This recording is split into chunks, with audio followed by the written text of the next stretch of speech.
మీ అందమైన ప్రయాణం ప్రారంభించండి. 39 మీరు తల్లిదండ్రి అవ్వాలనే కలలను సాకారం చేయడానికి సహాయపడుతుంది.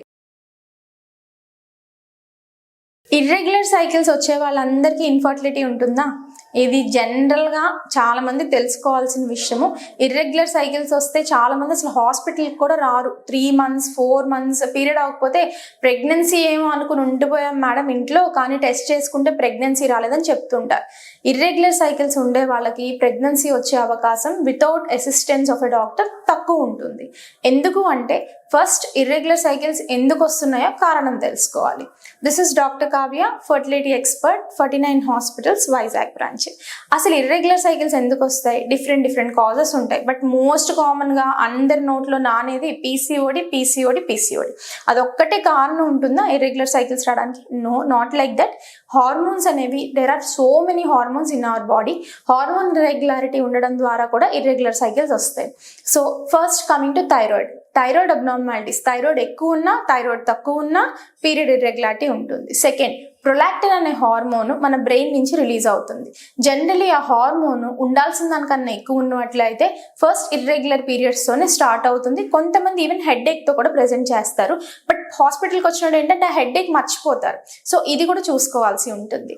థర్డ్ పార్ట్, అసలు పీరియడ్ ఫస్ట్ నుంచి ఎలా వస్తుందో కూడా చూసుకోవాలంటే కొంతమందికి డిలేడ్ సైకిల్ ఉంటుంది. రావడమే పెద్ద మనిషి సుమారుగా 15-16 సంవత్సరాల తర్వాత వస్తారు. సో వాళ్ళకు కూడా ఇర్రెగ్యులారిటీస్ అనేవి కనిపిస్తాయి అనమాట. అదేమైనా సిండ్రోమిక్ ఫీచర్స్ కూడా ఉంటాయి అనమాట.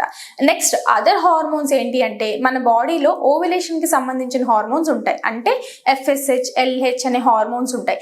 ఈ అబ్నార్మాలిటీస్ ఉండడం వల్ల కూడా ఇర్రెగ్యులర్ సైకిల్స్ వస్తాయి. నెక్స్ట్ మోస్ట్ గా వినిపించేది PCOD is nothing but irregular hormone release in our body. So ఎప్పుడైతే హార్మోన్ రిలీజ్ అనేది అబ్నార్మల్ గా అవుతుందో పీసీఓడి అనేది వస్తుంది అనమాట.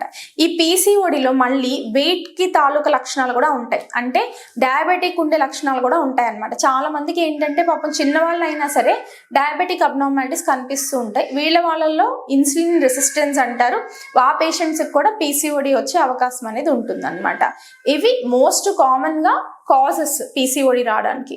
సో ఈ కాజెస్ అన్నిటికీ దేనికి కరెక్ట్ ట్రీట్మెంట్ ఉంటుందో దానికి ఉంటుంది. అంటే థైరాయిడ్ కరెక్షన్ చేసుకోవాలి, ప్రొలాక్టిన్ కరెక్షన్ చేసుకోవాలి, ఓరల్ కాంట్రసెప్టివ్ పిల్స్ కొంతమందికి ఇవ్వాల్సి ఉంటుంది. ఎందుకంటే కొంచెం హార్మోన్ కరెక్షన్ కి ఇవన్నీ చేసుకున్న తర్వాత పీరియడ్ రెగ్యులరైజ్ అవుతుంది అనమాట. సో రెగ్యులరైజ్ అవడంలో అన్నిటికన్నా important life style changes. Weight gain ఉండకూడదు, హెల్దీ డైట్ తీసుకోవాలి, బ్యాలెన్స్డ్ న్యూట్రిషన్ తీసుకోవాలి. ఈ ఫ్యాక్టర్స్ అన్ని యాడ్ చేసుకుని రెగ్యులరైజ్ చేసుకుంటే పేషెంట్ కి కన్సీవ్ అయ్యే అవకాశం చాలా ఎక్కువ శాతం ఉంటుంది.